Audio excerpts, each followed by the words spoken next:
জীবন সুন্দর যদি আপনি উপভোগ করতে পারেন। সংসার পরিপাটি যদি আপনি পরিশ্রম করতে পারেন। পরিবারের মানুষগুলো হাসি খুশি যদি আপনি তাদের মূল্য দিতে পারেন। আসসালামু আলাইকুম এভরিওয়ান, কেমন আছেন সবাই? আশা করি সবাই ভালো আছেন। আমিও আছি আলহামদুলিল্লাহ ভালো। নতুন দিনের নতুন আরও একটা ব্লগ ভিডিওতে যশোরের মেয়ে হেনা চ্যানেল থেকে আমি হেনা আপনাদেরকে ওয়েলকাম করছি। প্রতিদিনকার মতো নতুন আরও একটা ভিডিও নিয়ে আপনাদের সঙ্গে গল্প করতে চলে এসেছি। আজকের ভিডিওটা শুরু করেছি গতকাল সন্ধ্যা থেকে। আজকের আমার ভিডিওর থাম্বনেলটা দেখলে হয়তো বুঝে গেছেন যে আজকে আমি কোন বিষয়টা নিয়ে আপনাদের সঙ্গে গল্প করার জন্য চলে এসেছি। আমরা কিন্তু ছোট ছোট কিছু ইচ্ছা পূরণ করেই আমার পরিবারের সদস্যগুলোকে হাসি খুশিতে রাখতে পারি। পরিবার এমন একটা জায়গা যেখানে আপনি সারা দিনের ক্লান্ত শরীরটা নিয়ে বাসায় যখন আসবেন, সেখানে আসলেই কিন্তু আপনার শান্তি মিলবে। আর সেখানে যদি ছোট ছোট কোনো কাজের মাধ্যমে সেই সদস্যগুলোকে খুশি করা যায়, তাহলে তো আর কোনো কথাই নেই।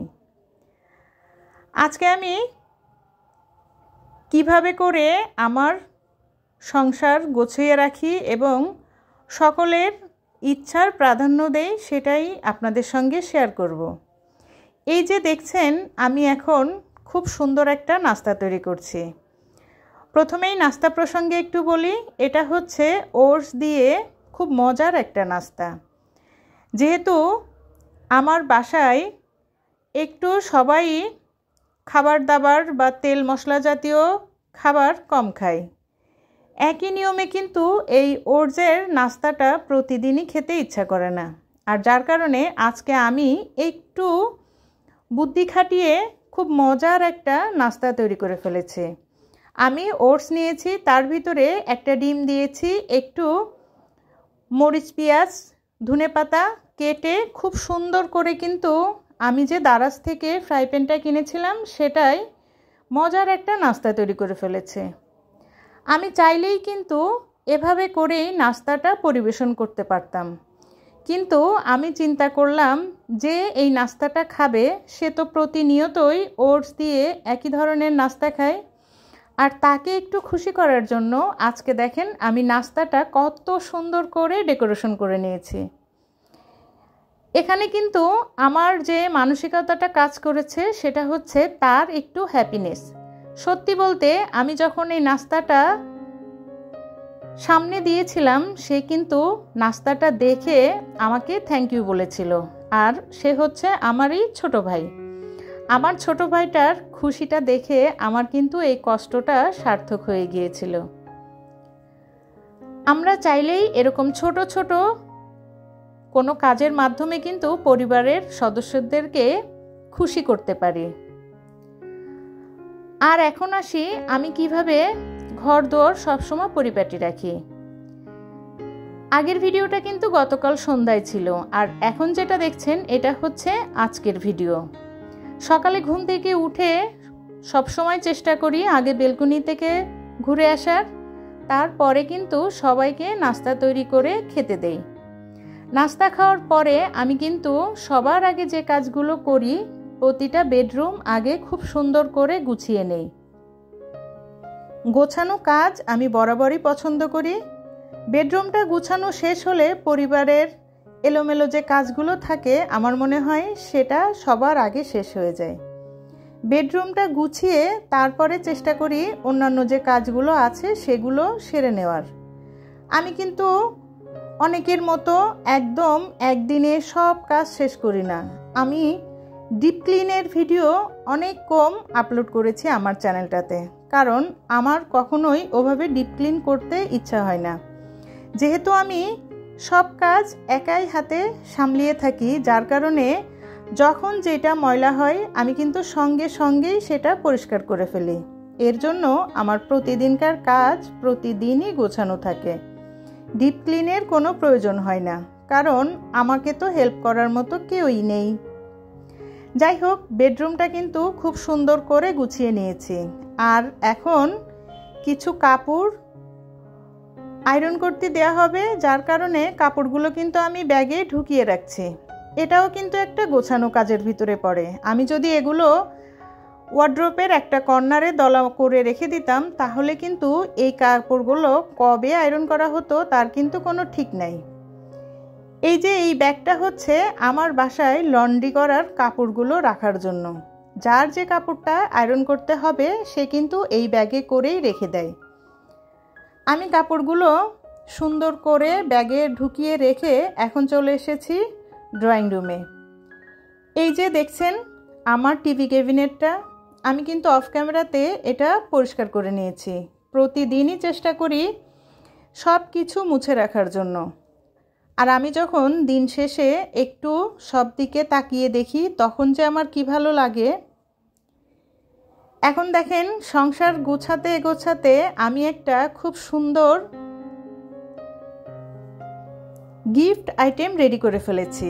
হ্যাঁ, এটা হচ্ছে একটা ছোট আপুর জন্য আমার তরফ থেকে গিফট। আর সেটা হচ্ছে আমার নিজ হাতে তৈরি করা একটা আচার।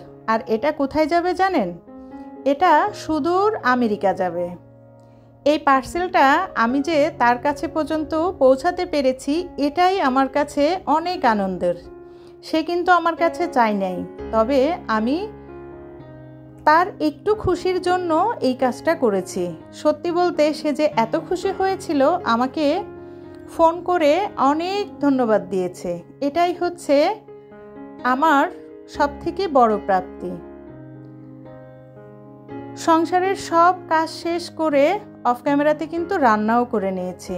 আর এখন চলে এসেছি কিছু রুটি তৈরি করতে। আমার সংসারের প্রধান খাবার হচ্ছে এই রুটি। আর এগুলো আমি যখনই সময় পাই তখনই কিন্তু করে রাখি। সেটার জন্য সন্ধ্যা হোক, দুপুর হোক, সকাল হোক, আমি কখনোই অপেক্ষা করি না। কারণ আমি যদি চিন্তা করি যে না আজকে না করে কালকে করব, তখন কিন্তু আমার এই কাজটা জমে যাবে। যার কারণে আমি আজকে দুপুরে যখন রান্না করেছি তখনই কিন্তু রান্নার পরপরই এই রুটিগুলো তৈরি করে নিয়েছি। আমি যদি চিন্তা করতাম সন্ধ্যার পরে করে নিব, তাহলে কিন্তু আমার এই কাজটা জমে যেত। অনেকগুলো রুটি তৈরি করেছি, হালকা ছেঁকে এই যে ঠান্ডা করে নিচ্ছি। আর এখন কিন্তু আমার মাথা থেকে বড় একটা ঝামেলা শেষ হয়ে গিয়েছে। আমি যখনকার কাজ তখনই করে নিতে পছন্দ করি। এতে আমি যেমন টেনশন ফ্রি থাকি এবং কার কখন কি লাগবে সেই জিনিসটাও কিন্তু আমি খেয়াল করে করতে পারি।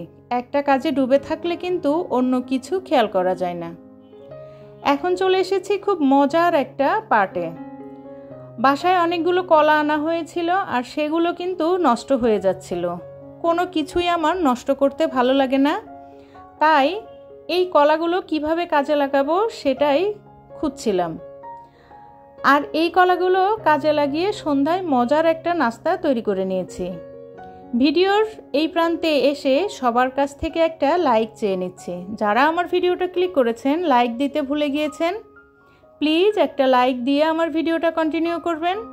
আমার ভিডিওতে বলা কোনো কথা, কোনো কাজ যদি আপনার ভালো লেগে যায়, আপনি চাইলেই আমার চ্যানেলটা সাবস্ক্রাইব করে আমার সঙ্গে থেকে যেতে পারেন। পাশে থাকা বেল বাটনটি প্রেস করে রাখতে পারেন, যাতে আমি নতুন কোনো ভিডিও ছাড়লে আপনাদের কাছে নোটিফিকেশন চলে যায়। আপনারা আপনাদের মূল্যবান সময় থেকে একটু সময় বের করে আমার ভিডিওটা দেখে নিতে পারেন। ইতিমধ্যে এই কাজগুলো যারা করে ফেলেছেন তাদেরকে জানাই অসংখ্য অসংখ্য ধন্যবাদ। আমার এই ছোট্ট পরিবারটাকে একটু একটু বড় করার জন্য যারা আমাকে হেল্প করছেন, আমি তাদের কাছে চিরকৃতজ্ঞ। আপনাদের এই সুন্দর সুন্দর কমেন্টসগুলো আমাকে প্রতিনিয়ত একটা নতুন ভিডিও তৈরি করার সাহস জুগিয়ে থাকে।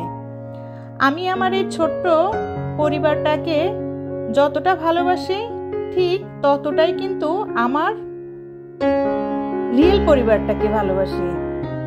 এই দুইটা ফ্যামিলিরই সকল সদস্য আমার কাছে সমান। আমি সব সময় চেষ্টা করি যেই আমার চ্যানেলে কমেন্টস করে সঙ্গে সঙ্গে তার পরিবারে পৌঁছে যাওয়ার জন্য।